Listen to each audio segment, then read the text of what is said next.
She mentioned this to her friend Miss Lucas. "It may perhaps be pleasant," replied Charlotte, "to be able to impose on the public in such a case, but it is sometimes a disadvantage to be so very guarded. If a woman conceals her affection with the same skill from the object of it, she may lose the opportunity of fixing him, and it will then be but poor consolation to believe the world equally in the dark. There is so much of gratitude or vanity in almost every attachment that it is not safe to leave any to itself. We can all begin freely. A slight preference is natural enough, but there are very few of us who have heart enough to be really in love without encouragement. In 9 cases out of 10, a woman had better show more affection than she feels. Bingley likes your sister undoubtedly, but he may never do more than like her if she does not help him on.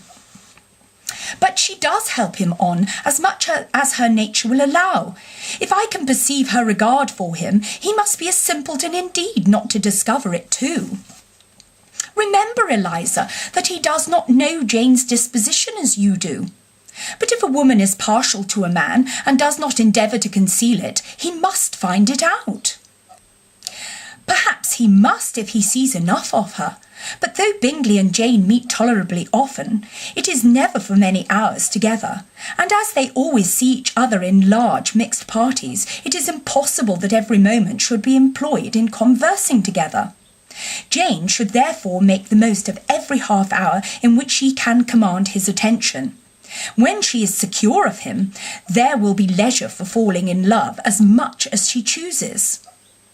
"Your plan is a good one," replied Elizabeth, "where nothing is in question but the desire of being well married. And if I were determined to get a rich husband, or any husband, I dare say I should adopt it.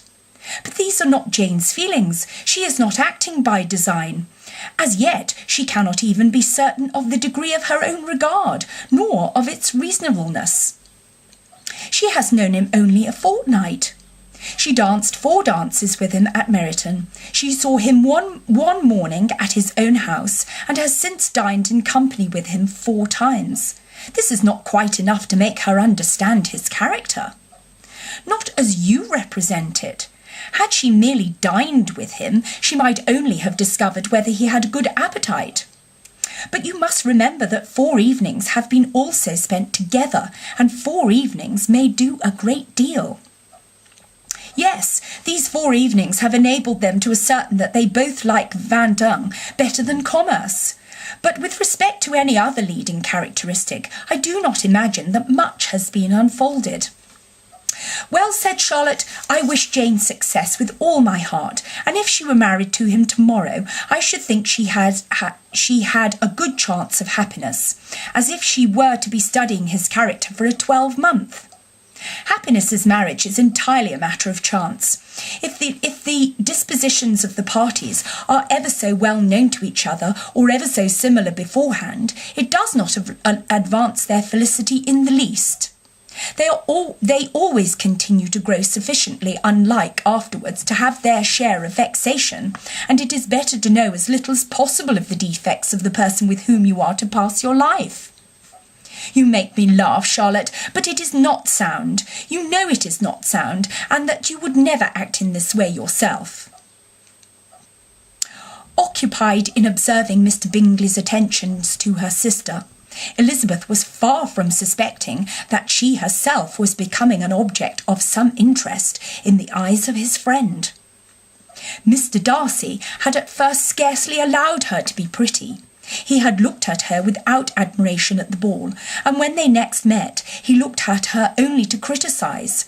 But no sooner had he made it clear to himself and his friends that she had hardly a good feature in her face, than he began to find it was rendered uncommonly intelligent by the beautiful expression of her dark eyes. To this discovery succeeded some others equally mortifying. Though he had detected with a critical eye more than one failure of perfect symmetry in her form, he was forced to acknowledge her figure to be light and pleasing, and in spite of his asserting that her manners were not those of the fashionable world, he was caught by their easy playfulness. Of this she was perfectly unaware. To her, he was only the man who made himself agreeable nowhere, and who had not thought her handsome enough to dance with. He began to wish to know more of her, and as a step towards conversing with her himself, attended to her conversation with others. His doing so drew her notice. It was at Sir William Lucas's, where a large party were assembled. "What does Mr. Darcy mean," she said to Charlotte, "by listening to my conversation with Colonel Forster? That is a question which Mr. Darcy only can answer. But if he does it any more, I shall certainly let him know that I see what he is about. He has a very satirical eye, and if I do not begin by being impertinent myself, I shall soon grow afraid of him." On his approaching them soon afterwards, though, without seeming to have any intention of speaking, Miss Lucas defied her friend to mention such a subject to him, which immediately provoking Elizabeth to do it, she turned to him and said, "Do not you think, Mr. Darcy, that I expressed myself uncommonly well just now when I was teasing Colonel Forster to give us a ball at Meryton?" "With great energy. But it is a subject which always makes a lady energetic." "You are severe on us." "It will be her turn soon to be teased," said Miss Lucas. "I am going to open the instrument, Eliza, and you know what follows." "You are a very strange creature by way of a friend, always wanting me to play and sing before anybody and everybody. If my vanity had taken a musical turn, you would have been invaluable, but as it is, I would really rather not sit down before those who must be in the habit of hearing the very best performers." On Miss Lucas's persevering, however, she added, "Very well, if it must be so, it must." And gravely glancing at Mr. Darcy, "There is a fine old saying which everybody here is of course familiar with. Keep your breath to cool your porridge, and I shall keep mine to swell my song." Her performance was pleasing, though by no means capital. After a song or two, and before she could reply to the entreaties of several that she would sing again, she was eagerly succeeded at the instrument by her sister Mary, who having, in consequence of being the only plain one in the family, worked hard for knowledge and accomplishments, was always impatient for display. Mary had neither genius nor taste, and though vanity had given her application, it had not given her likewise a pedantic air and conceited manner, which would have injured a higher degree of excellence than she had reached. Elizabeth, easy and unaffected, had been listened to with much more pleasure, though not playing half so well. And Mary, at the end of a long concerto, was glad to purchase praise and gratitude by Scotch and Irish airs at the request of her younger sisters, who with some of the Lucases and two or three officers joined eagerly in dancing at one end of the room.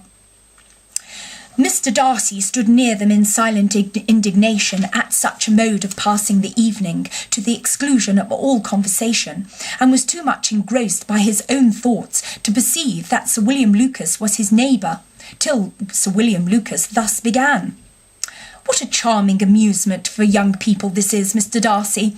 There is nothing like dancing after all. I consider it as one of the first refinements of polished societies." "Certainly, sir.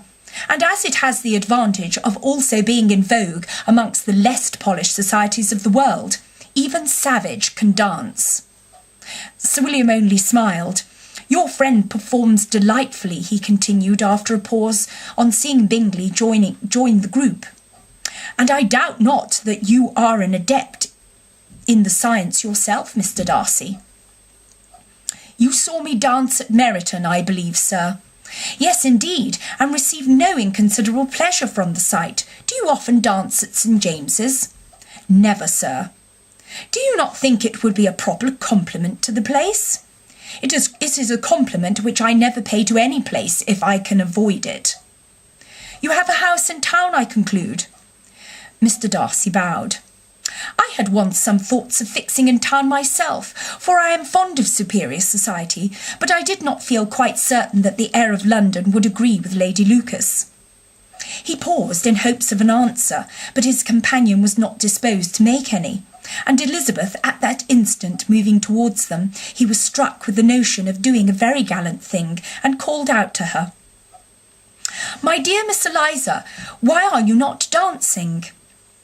Mr. Darcy, you must allow me to present this young lady to you as a very desirable partner.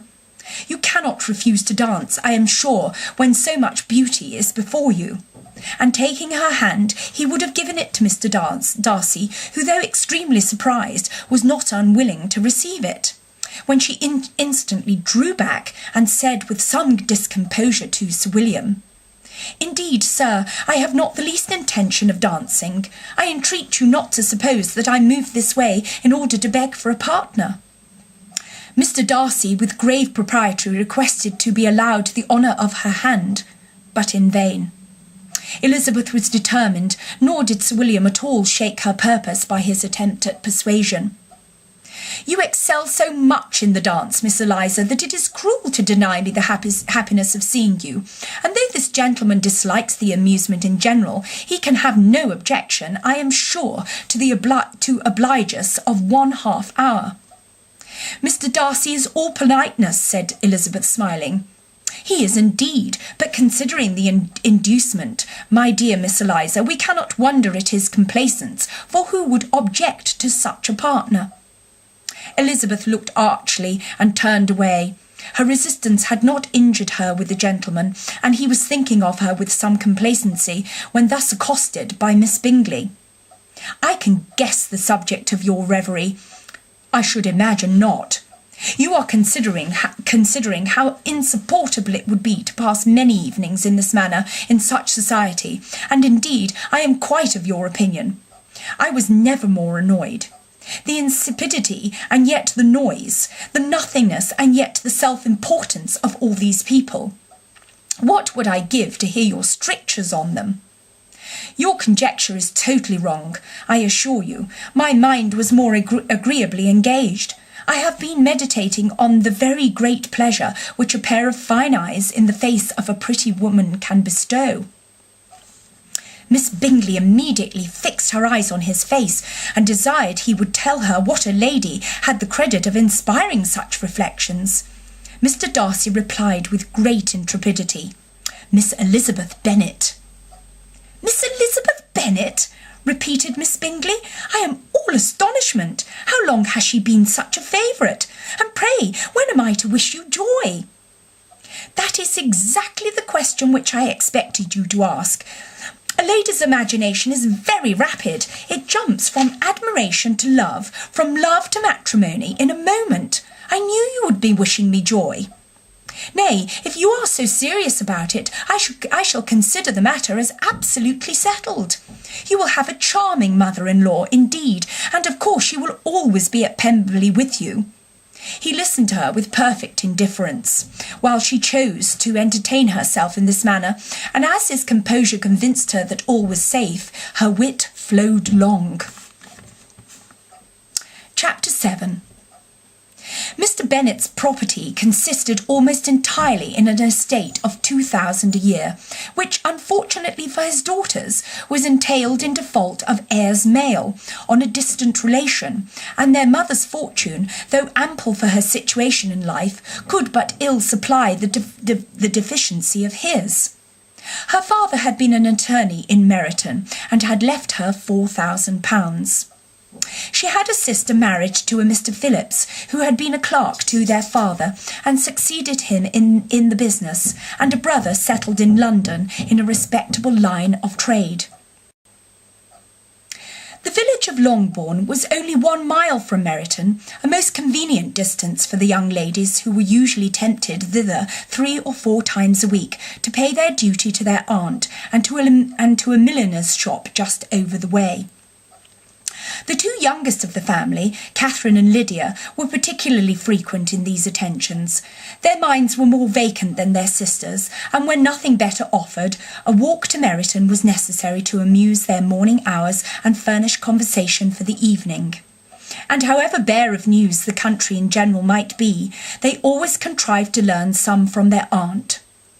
At present, indeed, they were well supplied both with news and happiness by the recent arrival of a militia regiment in the neighbourhood. It was to remain the whole winter, and Meryton was the headquarters. Their visits to Mrs. Phillips were now productive of the most interesting intelligence. Every day added something to their knowledge of the officers' names and connections. Their lodgings were not longer secret, and at length they began to know the officers themselves. Mr. Phillips visited them all, and this opened to his nieces a source of felicity unknown before. They could talk of nothing but officers, and Mr. Bingley's large fortune, the mention of which gave animation to their mother, was worthless in their eyes when opposed to the regimentals of an ensign.